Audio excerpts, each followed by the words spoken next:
Lane Kiffin. Ross Dellinger had some quotes from Lane Kiffin today as it pertains to NFL. I'm sorry, not the NFL, but NIL, other three-letter acronym that starts with an N. We don't have the funding resources as some schools with the NIL deals. It's like dealing with salary caps. Says that some schools can pay 5 to 10 times more. I joked, I didn't know if Texas A&M incurred a luxury tax with how much they paid for their signing class. Okay. He goes on to say somehow they're going to have to control If you have facts, NIL. Never mind. Were you about to do a compliance Yes, I was. joke? Okay. Yes, I was. Somehow they're going to have to control NIL. You've got these salary caps, schools giving players millions to sign before they play, and other places not able to do that. What would the NFL look like if 2 or 3 teams could pay 10 times more in salary cap?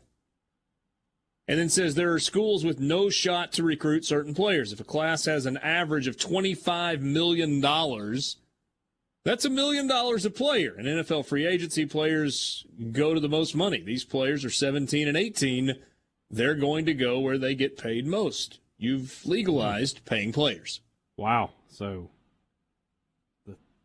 there's only so many schools that can recruit the 5-star players now that NIL is a thing. I didn't know that. I thought that it had been open season on these 5 stars and they were going to Akron and Miami of Ohio and Southwestern Oklahoma State all these times.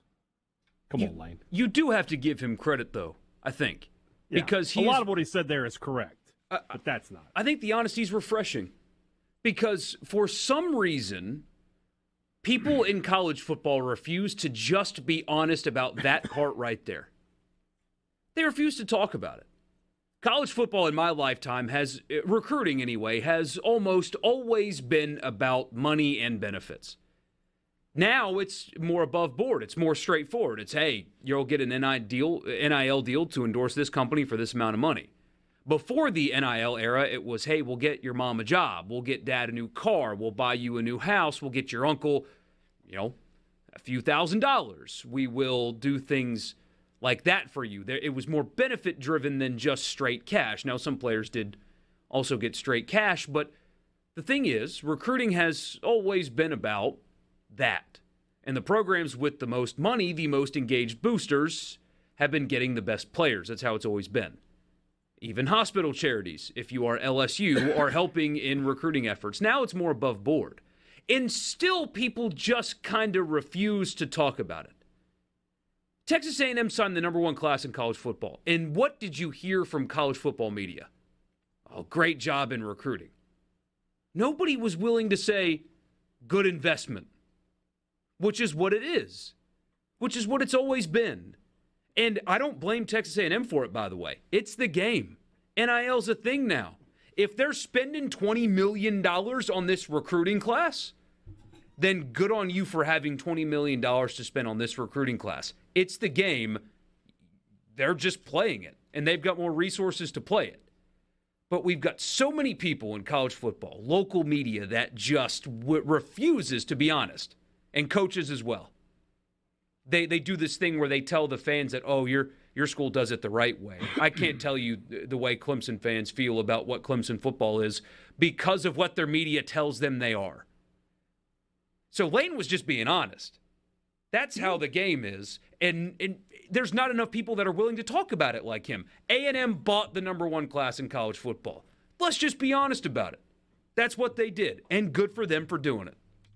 It is, I don't know if you guys have heard this or not. I've heard it in some different places and not trying to not credit someone.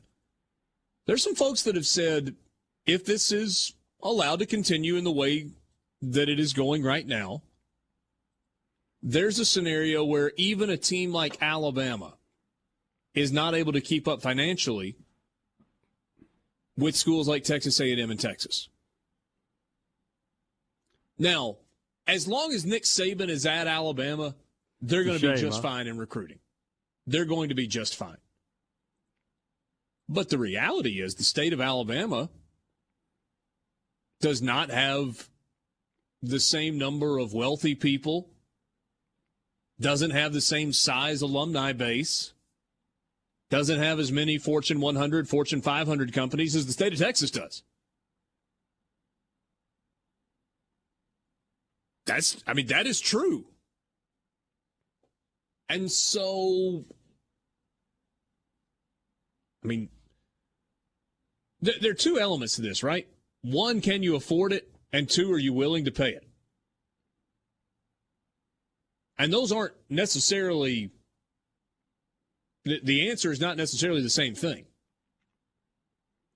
So if Texas A&M and its boosters and business owners and whatever went out and spent $20, $25, $30 million on this recruiting class this year, good for them. Hey, what they did was, I assume, within the rules. Are they going to be willing to do that again next year? And the year after that? And the year after that? That's the key, and the right? Year after that. And then all of a sudden it's not you paid $20 million, it's you paid $100 million. Well, that, and then here as well, trying to keep up. So it's pretty clear, it's been publicly reported that Ole Miss now has a couple of NIL situations in place where they're starting to get engaged in the market. But the thing is, as you mentioned, how many fewer people that are fans of Ole Miss and Mississippi State, when they have those collectives or whatever that get started as well, can get you $5 million in a recruiting cycle on an annual basis? Because that number's tiny. Yeah. Greg and Nettleton with the American Pie reference. Not the movie, the song. It says, the day the music died. Remember that song? The day college football died. Never forget it, guys. I don't know if it's a specific day, and I'm not convinced that college football is going to die or is dying. It's just different. There's no question it's different. Here's another text. Wah. Y'all wanted all this, and this is what you get. See, I'm not whining. Not whining either.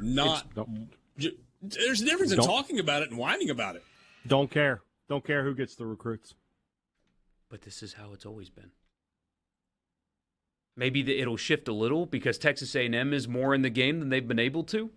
But the richest are still going to get theirs, and the poorest are not. Society and college football. May I reach for a cliche quickly before the break? Yes. You boys like sausage? That's how it's made. Do you like how it tastes when it's on a white fluffy biscuit or in a casserole or mixed into your rotel? You probably don't want to spend much time in a sausage factory watching how it is made. Well, we're getting the opportunity to watch how the sausage is made more publicly than we ever have. And people are willing to talk about it more publicly than they've ever been willing. So here we are.